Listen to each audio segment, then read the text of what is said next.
Okay, well, I guess we'll get started. And so I just want to introduce Dawn. You all know that this is a TRIO-sponsored workshop, budgeting and COVID-19 and DARS, reading your DARS report. So I'm going to turn it over to Dawn. Thanks so much.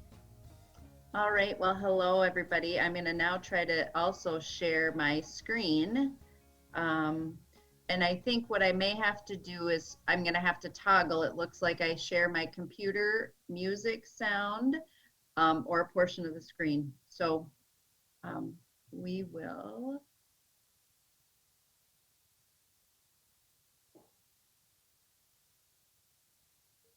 All right, is everybody able to see that? Kim, can you see it? I can't see you. Yes, we can see it. Okay, perfect. So today, so thank you. I think some of you came yesterday as well. So thank you for coming back today. We were going to talk about some COVID things, how to read a DARS report, budgeting for college, and a reality check kind of tool at the end. So if you have questions, please let me know, Kim, or if someone could monitor the chat, that would be great. And let me know if there's questions because I can't see those. Fall of 2020 has some COVID impacted things.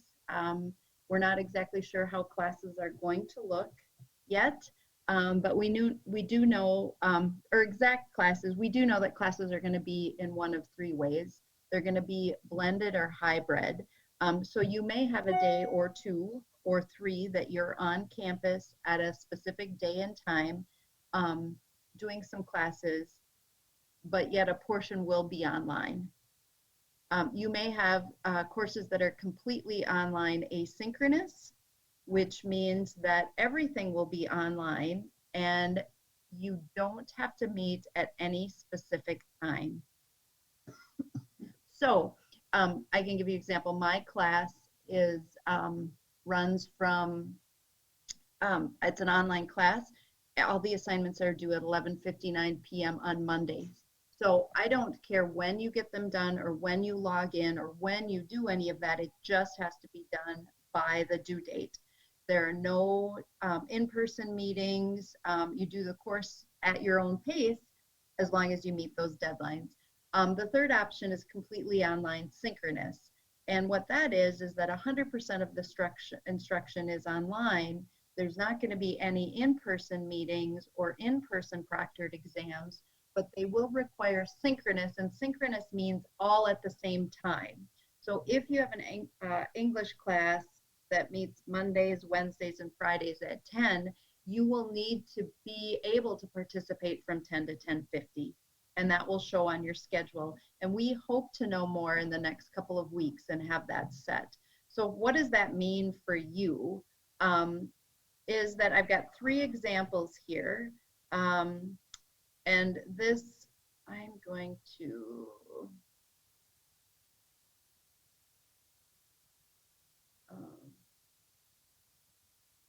get back here to the,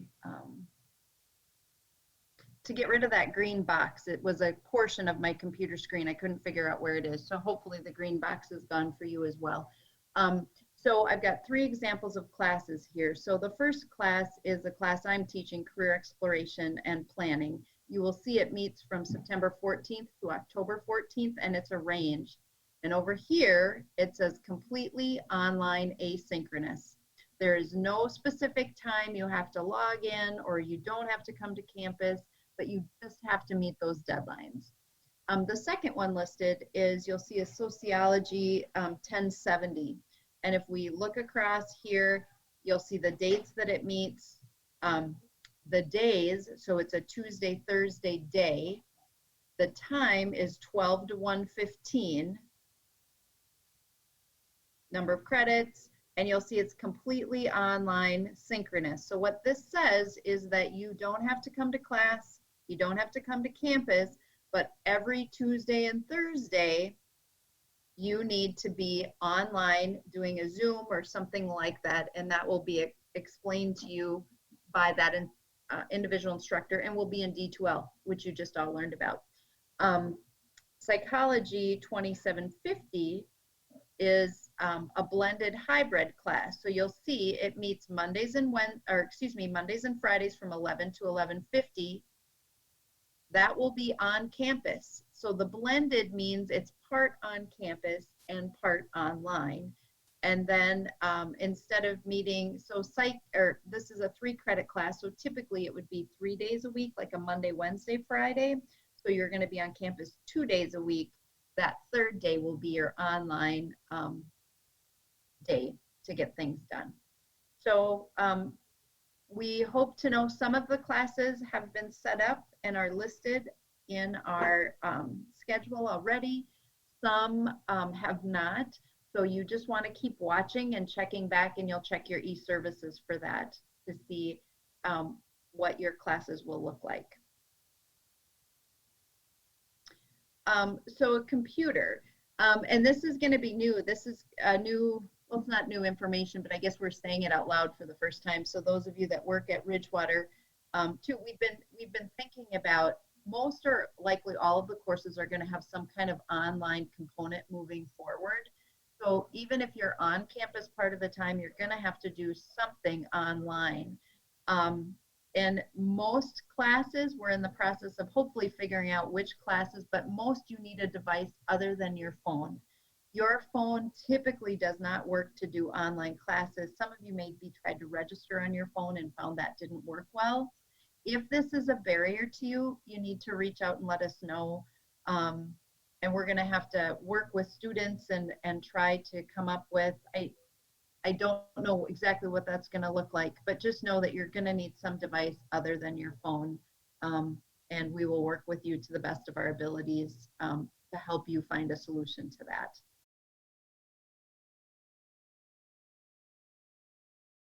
Okay, so next we're going to go on and talk about DARS report. So DARS report, and I'll show you some examples in a little bit, but what it lists on it is your current major. It will tell you what courses you need to complete your degree, what courses you have completed towards your degree, and it is the document that the registrar uses to make sure that you can graduate. So it's really important for you to know how to read that and how to utilize it. I'm going to tell you, the first time I started using this, I looked at it and I thought it could just as well be written in a different language. So if you look at it and you say, oh my gosh, please just bear with it. Talk with us, we will help you through. So this is just a little snippet of what the DARS report will look like from your view. The DARS audit is a self-directed automated electronic tool used for tracking your progress towards completing a program. So degree, diploma, certificate. So the first thing that you want to do when you look at your DARS report is make sure your major is correct.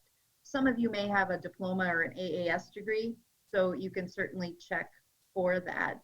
And what this does is this gives you the ability to look for and see what is it that you need, courses that you need as you're working with your advisor. And that you'll see the green, when you look in on your e-services, it will show what courses are complete, the blue are in progress, the pink or red or untaken yet, you haven't taken them yet, and the purple would be the ones that you planned. So now I'm going to show you, how we're going to look at, I'm just going to open some student views here. So I'm going to assume that you can see this, that this opened up. Please let me if you can't, but this is how to read your DARS. Dawn? Yep. We had one question. I'm just wondering if it got answered. Eric, has she answered your question with what is a DARS report?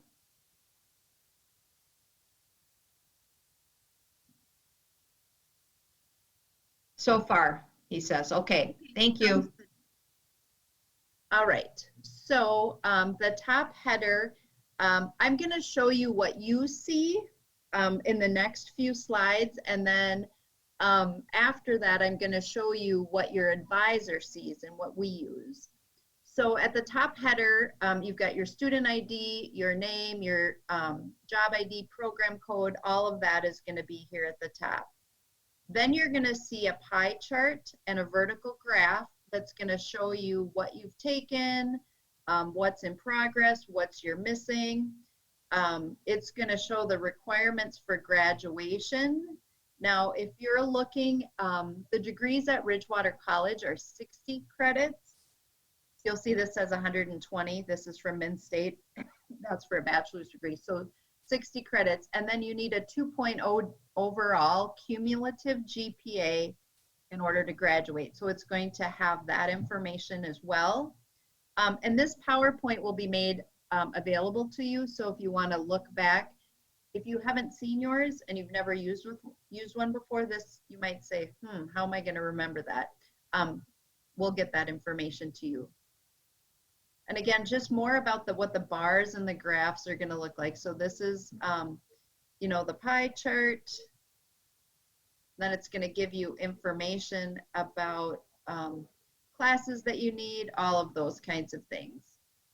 And it says drilling down the audit. So it's going to have courses, you know, there's going to be requirements, there's going to be electives, there's going to show up courses. Maybe you've taken courses at another college that don't fit in anywhere. It's going to give you some course history. And then you just want to make sure that you log out when you're done. So I'm going to slip back to the PowerPoint, and I'm going to bring up the next audit here, or the next information. So this is how you access your degree audit report. So you will come to the Minnesota State page. So when you go into your eServices account, you will use your star ID and your password. When you get in, you're going to look way over here on the left-hand side. You're going to look at academic records. And when you click on academic records, it will say check grades, unofficial transcripts, or degree audit. You're going to choose the degree audit report. Then you're going to request the degree audit report. And then you're going to have to enter your star ID and password again. And then if you only have a record at one school at Minnesota State, it will open. You have to run declared major, so you have to choose your major. If you've attended more than one college within the Minnesota State system, then you're going to have to choose which college. I'll give you an example. My future daughter-in-law was here this week. She's attended 5 Minnesota State schools. As a prospective nursing student, she took lots of courses at lots of different colleges, and she had a question about her DARS report, so we logged in, and she's currently at Metro State. So we had to make sure that we chose the right university and that brought all of her classes in, so I could help her answer her question. So you choose the correct college, you run the declared major program, and then you run the audit. And then when it's complete here, you will choose the option here. And then this is what it looks like. This will be the charts and graphs that you will look at. And then again, you just always want to close out of that. And again, this may not mean a whole lot to you right now, but we will, we'll keep this on track for you, or so you can refer back to it. Just more on how to read the charts and graphs and the pie charts and graphs. I think I've pretty much covered all of this for you. But the other tool I wanted you to show that's relatively new is that you can do a what if audit. Now, what is a what if audit? So let's say you're thinking of changing majors. You could choose a degree you'll log in the same. So the star ID password, you'll go to degree audit, you'll request a degree audit, you'll enter your star ID and password, and then what you will do is select a different program. So you have an option to look at, if I change my major, how might these classes work for me? And then you request an audit, This person is doing the accounting AAS degree. Year term you'll put in and then run different program. It will say it's loading and then it will come up and it will look differently because your classes will be applied differently. So it's just another option for you as a student to have some control and some things when you're looking at your education. And all of these are at the minstate.edu website, and you will have these links so you can certainly refer back to them. What I would like to do now is show you a couple of what DARS reports that we see. And if you can't see these, will somebody please let me know when I switch? Sometimes they don't. But we can see it. Great, thank you. So this is the DARS report for a practical nursing student. This is what we and your advisor will see. You see, we don't see the pie charts and graphs and those kinds of things. So when you meet with an advisor, if they are sharing their screen with you, this is what you would see. But it's going to have your name, your program. Again, you want to make sure that's correct. Your student ID is going to be up here. There will be some information on how to use this report. Your advisor will be assigned here.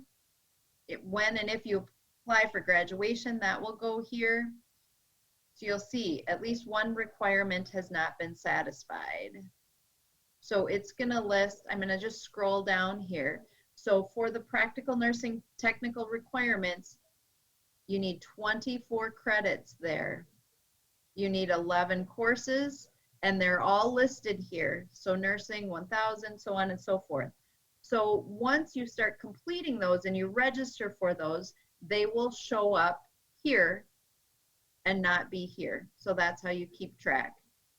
General eds are listed here.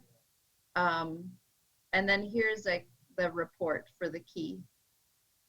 So that's for LPN, and then I wanted to show you just the main, which is the RN program. Just will look a little bit differently.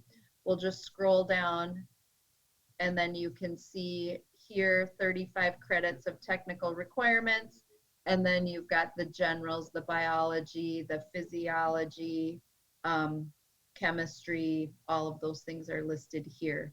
So you know when you're going through, these R's mean required. You have to take these courses. You don't have an option. And then you'll see here, select one, anthropology or sociology. So just gives you a little bit, gives you some options there that, so you have a little bit of flexibility in that. So questions about the DARS report? Does anybody have questions about that?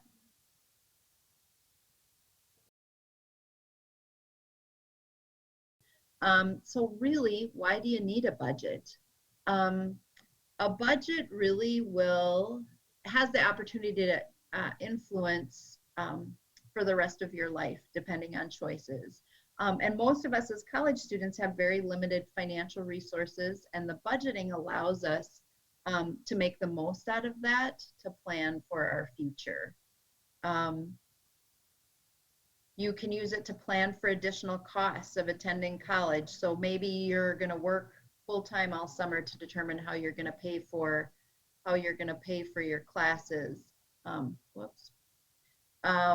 Determine how much you need for daily living. You can really see where you can cut down on needless spending.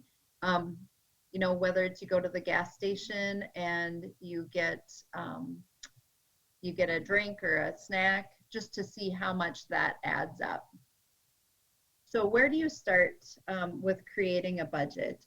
You need to list your fixed monthly expenses. So you're going to do a rent or mortgage, you're going to do cell phone, internet, cable. Most people probably don't have that anymore, or whether it's Netflix or Hulu, car payments, any membership, and then college tuition and fees. So you want to really gather all of that information as you're putting your budget together. Things that could change. You want to have a clothing allowance, but you may spend more one month than you might the next. For example, if you're starting a new job and you need clothing, or you need to buy some uniforms, that's going to be a different kind of a budget item. Groceries, try to keep those consistent, but that might change. Entertainment, so movies, trips, parties, anything like that. And then transportation, so gas, oil changes. So the month that you need to have oil changes, that's going to go up. Any required maintenance or anything for your car also needs to be budgeted in there. And then when you're thinking of expenses, and especially for college students, you want to think about, so what kind of income do I have coming in? So you have your college savings, if you have any of that. Many of us do not. A summer or part-time job opportunity, scholarships. Ridgewater College gives away, I think, over $250,000 each year in free money. So make sure that you apply for those scholarships. Watch your email. We have assistants applying for those, and free money is free money. You know, I think most of our scholarships, the minimum is $500. So if it takes you 2 hours to fill out a scholarship application and you get $500, that's $250 an hour. Most of us cannot aspire to earn that much. So really important to do that and fill out those scholarships. And financial aid, if you've not done so, you want to do that. Financial aid comes grants, money you don't have to pay back, loans, which are things you do have to pay back, and we'll talk about loans in a little bit, and work study, which is an opportunity for you to work and get paid by the college. And last but certainly not least are tuition reimbursement programs. So you may have an employer or a parent or a spouse may have a tuition reimbursement program that you could take advantage of. Sometimes they require that you work with them or for them for a certain period of time. I know I have a family member right now who's in nursing school who is getting part of her, she got her 2-year RN and now is completing her 4-year RN, and her employer is helping her pay for that. She needs to work for at least 2 years after she graduates, but it's a good opportunity for her to leverage some of that money, therefore be in less debt. Following your budget, that's usually the hardest part. So we're going to talk about a couple of ways to find and keep track of and monitor your budget and spending. That's usually the hardest part. And I just want you to be mindful of any financial aid, of where any financial aid overage money is spent. So financial aid overage money is the money that's awarded to you or given to you after your tuition fees, books, and supplies have been paid for. So if your tuition fees, books, supplies, everything that let's say it was $3,000 for a full-time student, your financial aid package was $3,700, there'd be $700 that would be the overage. That money is given to you for educationally related expenses. So you want to think about, how can I best leverage that money? Do I pay my rent in advance? Do I use $100 each month to help offset for any costs that may occur? If I need to buy a computer, can I use that money? Those kinds of things. So I'm going to we're going to do a first, I'm going to show you an example of a template of an Excel spreadsheet template.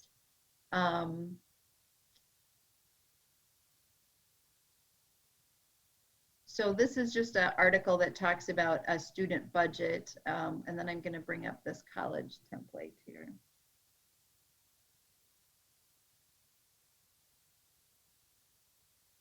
And this is an Excel.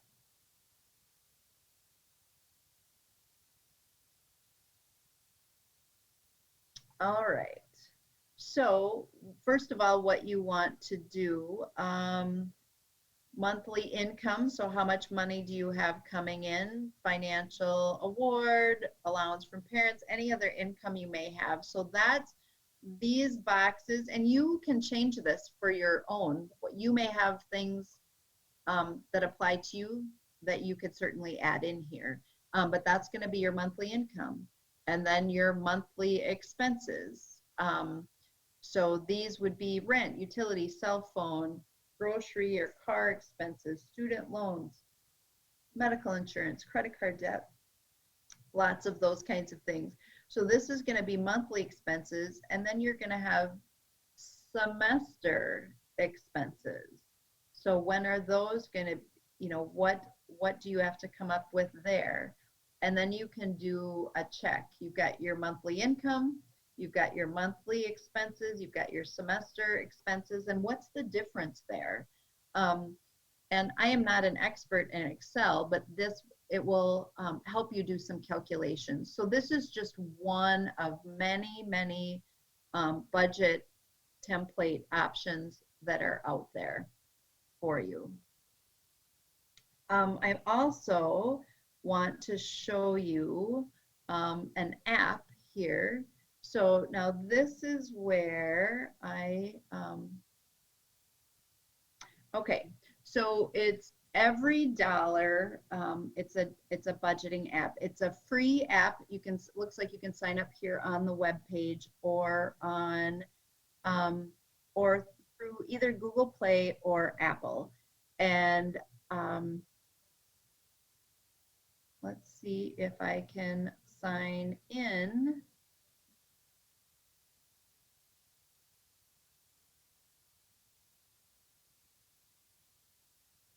Because I set up an account yesterday. So let's see if I remembered my password.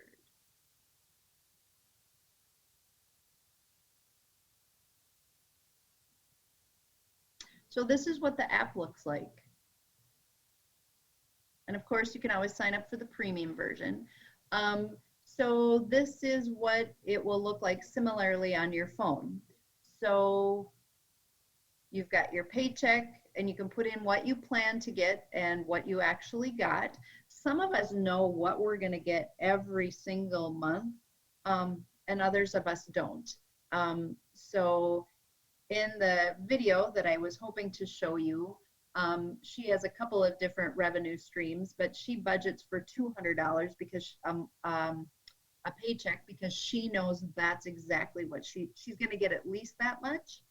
So you can put in your income for July if you get 2 paychecks, or you can add more here if you need to. If you give any charitable giving, you can do that. She talked about always having an emergency fund, even if you're a broke college student, even if you can do $5 a month or $20 a paycheck, or however that works. And again, similarly to what we saw in the Excel spreadsheets for mortgage, water, natural gas, electricity, cable, you've got your transportation, groceries and restaurants, personal items, lifestyle things. If you have a pet, never occurred to me, but when I sat down and did my budget to see how much money my animals were costing me, not a bad thing, just it was eye-opening for me to write that down. Health, you got insurance kinds of things, so on and so forth. So it's everydollar.com, and you can, if you do / that will get you there. You just do app budget, and then when I added it on my phone, I happen to have an Android phone, I just went to Google Play. It was cheap, or it was free, and it was easy to download. And as you can see, at least today, technology is not working very well for me. So that's kind of just a couple of budgeting things. And then we've got just a few minutes, so I wanted to have you go through, well, I'll talk a little bit about student loan and repayment. There's a couple of links here that talk about student loans and repayment kinds of things. And this is on the Federal Student Aid website. So if you want to find out what your payments might be, I'm struggling with my payments, all of those kinds of things. That is out here and an option. And here is just a student loan simulator.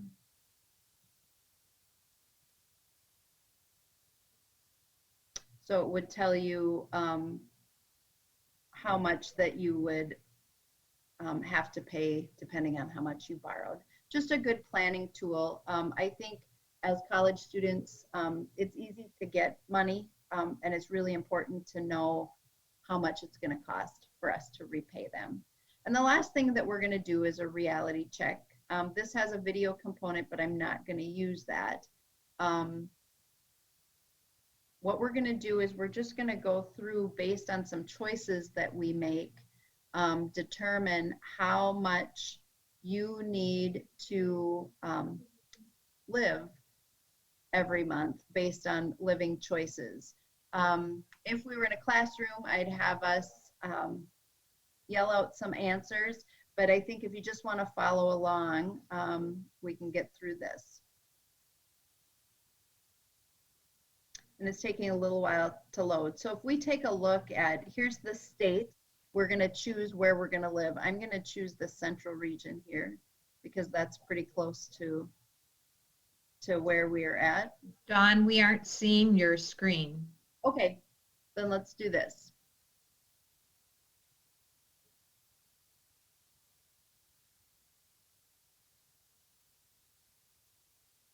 All right, how about now? Yes, we see it now. Okay. So we're going to choose that this is where we're going to live.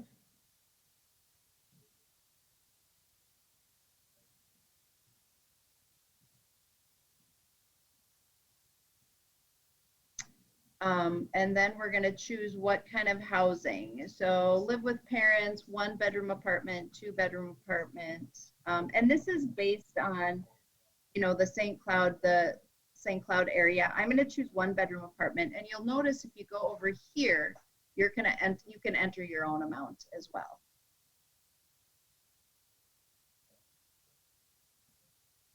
And I'm going to move them. All right, so which utilities are we going to need? We likely will need some electric, and we'll need some water and gas. Likely have a cell phone. I'm not going to do any cable or anything like that. Meal plan, then you next select what you think. I think these are really high, so I'm going to enter my own. If it's just me, I would say maybe 250 because I'm kind of cheap and I don't go out a lot. But again, you can tailor it to your own.